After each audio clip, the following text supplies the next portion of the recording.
একটু আঁচলে ধরো, আমি কেন হারাবো, মরে যাবো, বাঁচাতে পারবে না গো।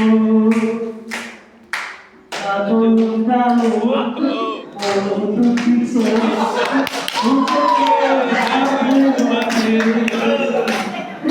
চোখের আড়াল হবে গেলে ঘুরে যায় দিয়ে। সবাই তোমায় চাইতে পারে, নিজেকে লুকিয়ে রাখো, আমি জ্ঞান হারাবো, মরে যাবো, বাঁচাতে পারবে না গো। গোলাপ রাঙা ঠোঁটে মায়াবী মধুর হাসি, একটু হাসি হতে পারে হাজারো গলার ফাঁসি।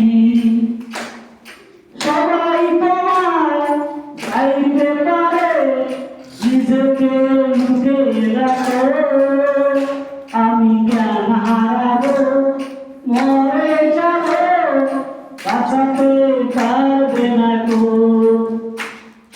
পরে না চোখে পড়ো, তোমার রূপে ধরো।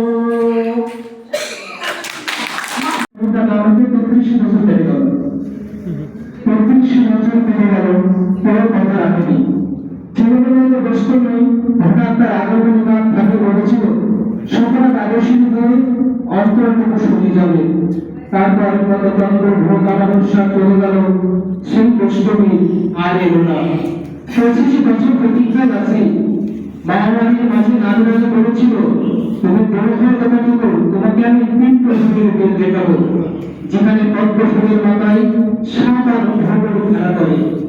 নারীরানী, আমি আর কত বড় হব, আমার মাথায় ফলের সাত ফুলে আকাশে স্পর্শ করলো, তারপরে আমার কোন প্রভাবের বিরুদ্ধে দেবে?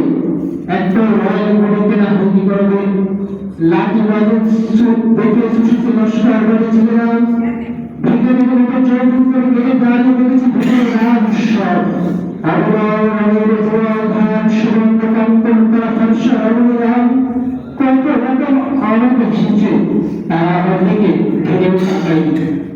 বাবা আনন্দ আমাদের দেখা হয়নি কিছু, সে রাজবাজে সে রয়্যাল বড় সে রাজস্বাদ আমার উপর থেকে বললাম। বুকের মধ্যে সবাইকে মোবাইল থেকে বর্ণনা করেছিল, আমার যদি সত্যিকারের ধারণা সেদিন আমার বুকে এরকম আদরের গন্ধ হবে। ভালোবাসার চন্দ্রে প্রাণ নিয়েছি হাতের মুঠোয়, প্রান্ত শাড়ির বুকে ধরেছিলাম কামড়, বিশ্ব সংসার তন্ত্র তন্ত্র করে বুঝে গেছিলাম সাহায্য নির্গত। তবু কথা রাখিনি বললাম, এখন তার বুকে শুধু মাংসের গন্ধ। এখনো সে যে কোনো নারী, ৩৫ বছর বয়সে কেউ কথা রাখে না, কেউ কথা রাখেনি। ধন্যবাদ।